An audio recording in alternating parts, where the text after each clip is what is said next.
I have known my wife for 6 years, married for 5. I am 28. She's 27. My wife is currently pregnant and she's taking a break from the police force to have a baby. So this whole drama started when this scumbag police officer knocked on my door and threatened me because my wife and I had an argument. I threw her out of the house after she assaulted me.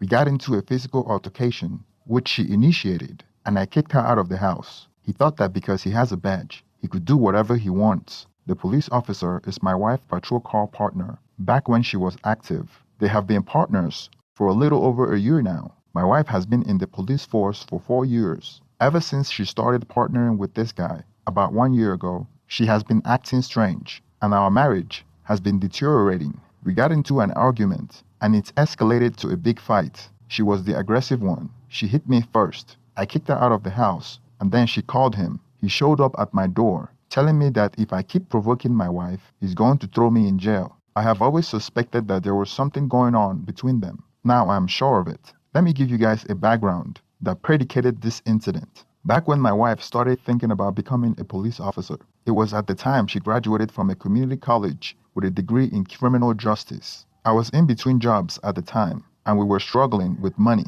The police department was paying well, so it was an easy decision for her to decide to join the force. She never thought about making it a career because of how dangerous being a police officer could be. A major incident happened when she responded to a domestic violence issue and was trying to arrest somebody, and she ended up getting physically assaulted, which resulted in a serious injury that left her bedridden and almost cost her an eye. What happened was she was responding to a domestic dispute from a woman and her drugged-up boyfriend. She showed up at the location thinking it would be a slap on the wrist kind of thing. She had no partner because her partner called in sick and they were short-handed, so she thought she could ride solo. She thought it was going to be a light-duty kind of thing. She knocked and nobody answered. When she started hearing a woman screaming inside the house, she called for backup, then tried to break inside the house. Well, it took her a few minutes, but she finally got in. When she got inside, this drugged-up guy was battering his wife, so she pulled out her taser and tased him, but the taser just got him angrier. So he got on her before she could pull her gun. They got into a scuffle, and she got the worst of it. She was tough enough to hold on to her weapon till backup showed up and light up the guy. It was a terrifying experience for us, just like any other near-death experience. She could have lost her life. When I went to the hospital to see her, she looked like she had been in a car accident. Seeing her on the hospital bed was one of the worst days of my life. She was all swollen up, and the doctor said she had almost lost one eye. It was a wake-up call for us. I stayed beside her at the hospital for 2 days. It took her a while to recover from not only the physical injuries, but the mental injuries linger. She was on a paid leave for almost a month. During her recovery, we had a serious discussion about her transitioning from law enforcement to becoming a TSA agent. It wouldn't pay as much, but I would sleep well at night, knowing that she is safe, because as a police officer, any day she walks out the door could potentially be her last. By that time, I had almost finished my mechanical training, and I was working on people's cars on the side, which was enough to pay the rent and utilities. After my wife recovered, she went back to work. She was relegated to a desk job, so she can regain her confidence before they are ready to put her back into the field. I remember the first week of her desk job. She came home complaining that it was too slow, and she wanted some adventure and some action. I reminded her about what happened when she was in a hurry for some action and didn't wait for backup. I told her that she would get used to it. My wife is always the type that talks about her work when she comes home. She talks about everybody at work in detail. I just listened because she's the type that has to vent to somebody. It's either she's talking to me or a therapist, so I'd rather be me because I can't afford a therapist. About 6 months after her desk job, she started talking about this guy that just got out of the Marines and joined the police force, and how he is too cocky and thinks he is G.I. Joe. She spoke about him in spite. She kept complaining of his arrogance and how much she hates him, how he is so disrespectful, and how she hopes he gets into trouble. She said she heard stories of how terrible he treats detainees, and she thinks he's abusing the law. My response was always that she could be a whistleblower, expose him, and would be protected against any retaliation, or she could just look the other way. From my opinion, I thought she was overreacting. Based on the things she was saying, I thought that maybe she was jealous of him. My wife has always been the type that hates overly arrogant people, I remember how much she hates Trump and how I couldn't get her to shut up about him. She traveled hundreds of miles to the ridiculous Women's March against Trump, and she became a liberal because of him. Politics never interests me, but I don't mind listening to her vent. In any case, I just thought that maybe this guy is some sort of mini Trump that got into her head, and she's just voicing her frustration. Well, this went on for a few months, and then suddenly it stopped. She stopped complaining about it. At first, I was relieved that she wasn't talking about him anymore, but then, a few weeks later, she started talking about going back to the field. I voiced my opposition to it and told her that it wasn't a great idea, and she stopped talking about it for a little while. After that, she brought it up several times. She said that all she would be doing was light duty. I reminded her that light duty got her into the hospital the first time. I thought it was the end of the conversation. Later on, she started telling me that she is working extra shift. Why I liked the fact that she was trying to contribute more. I find it strange because we didn't need money that bad at the time. We were doing okay financially. Plus, it was just me and her. We didn't have kids because she doesn't want to have kids at the time. I want kids at some point, but I wasn't in a hurry. I suspected that she was back on patrol and was doing it behind my back, so I tried to catch her in the act. When she told me that she was working overtime, I went to the police station where she was supposed to be, but I couldn't get in the officer's area without her knowing that I was there. So I waited for her, but she didn't come out for lunch or when her shift was supposed to be over. Unfortunately, I ran out of patience and went home. When she came back from work, I confronted her about it, and she lied that she was in her office. She knew that they wouldn't let me go to her office area, so there was no way I could confirm if she was on patrol other than to wait and catch her red-handed. I went as far as buying a radio scanner. I have seen it on movies several times, so I bought a police radio scanner. I listened to it for 2 days and recorded her on the scanner, but the most surprising part was the guy that she's been calling all kinds of arrogant and even comparing him to Trump is now her new patrol car partner. At this point, I didn't really suspect there was anything going on between them. I was just concerned that she lied to me and that she might end up getting assaulted and wind up at the hospital. Now she's trying to be G.I. Jane and play the adventurer of her favorite cop sitcom. But to me, she's too fragile and too cute for a patrol job. It's not for everybody, and I don't know how they even allow her to do it. When she came home that night, I confronted her about it. I reminded her that she's partnering with her adversary, Donald Trump. Her excuse was that she had no choice, and he was the only one available, and they made them patrol partners, and she didn't have an opinion in that matter. She even tried to say that I should be happy because I have someone brave and willing to put his life on the line,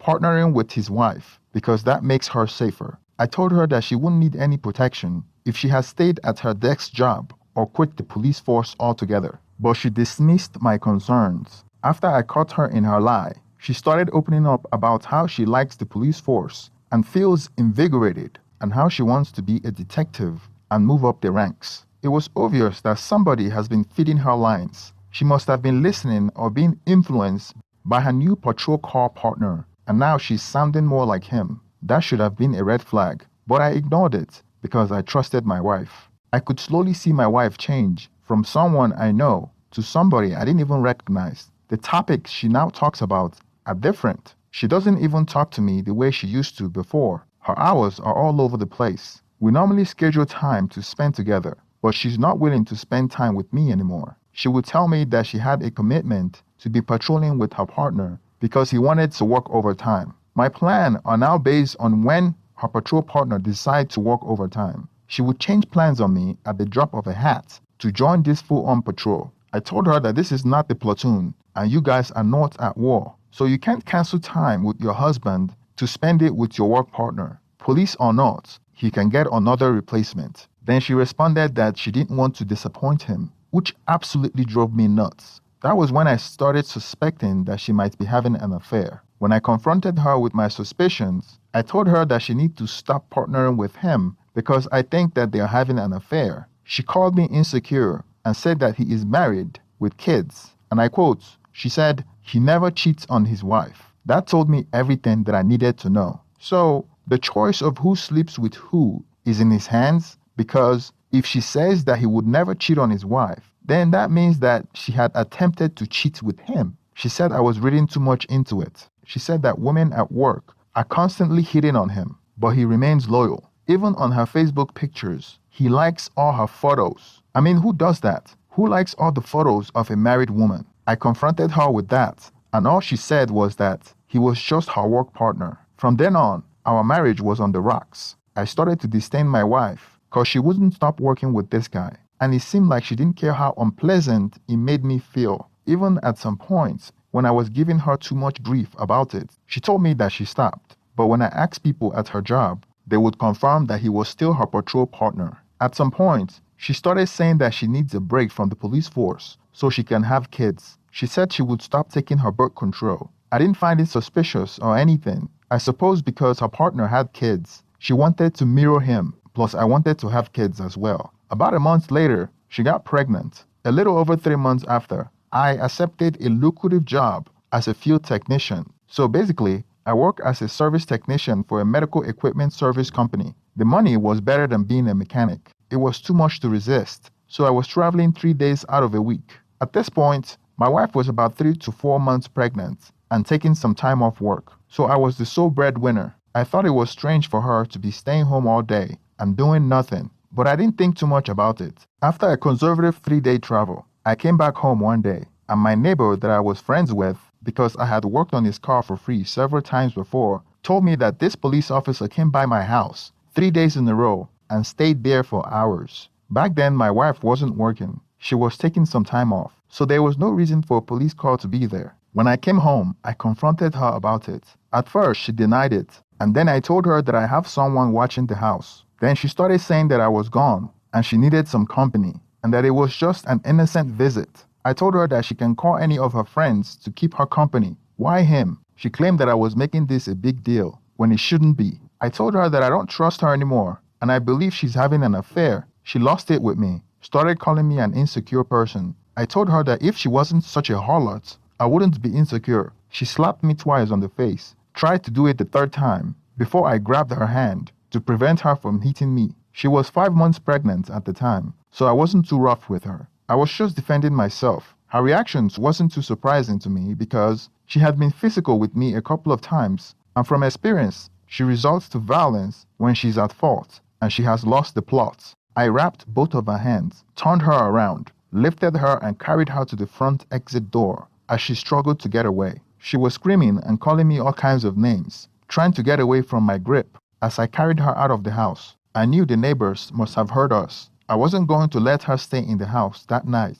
I dropped her at our front entrance and locked it quickly behind her before she could get up. She tried to break the door, but wasn't successful. I guess she went to my neighbor and borrowed the phone. Interestingly enough, guess who she called? She didn't call 911. She didn't call her family or friends. She called this scumbag patrol officer of hers. He came to my door with full police authority, weapons drawn and everything. He came with a partner, and the partner was the only reasonable person between them. They were accusing me of all sorts of things. Luckily, I sustained bruises from her assault and took pictures to show that she was the one that assaulted me because he was ready to use deadly force on me. I guess he was trying to get me out of the way so he could continue banging my wife on the side. She had already lied that I was the one that initiated the fight and I was the one that abused her, but she had no proof. I had the bruises to prove it, but I still got handcuffed and treated like a criminal in my home. Then I was asked to leave my own house, at least for the night. I slept at the neighbor's house. I can't get over how I was roughed up and how I will be definitely filing a lawsuit. And guess what? He also falsified the domestic incident report. The following morning, I went back to my house. My wife has come back to her senses and is now apologizing for what happened and how she hits me and lied that I was the one that started it, even though she almost had me killed for her lies. I told her that it was best we separate at least till she gave birth to the baby. I told her that I was leaving, and she was worried about who was going to support her till she gets back to work. I told her she could get her lover that she called yesterday to support her. I moved out of the house the following day. I told her that I would pay half the lease on the house till it expires because my name is on the lease, but I'm not going to stay there as a man knowing that she's banging another man. She can lie all she wants, but the truth is very clear. To watch the part 2 of this video, please click the link on the description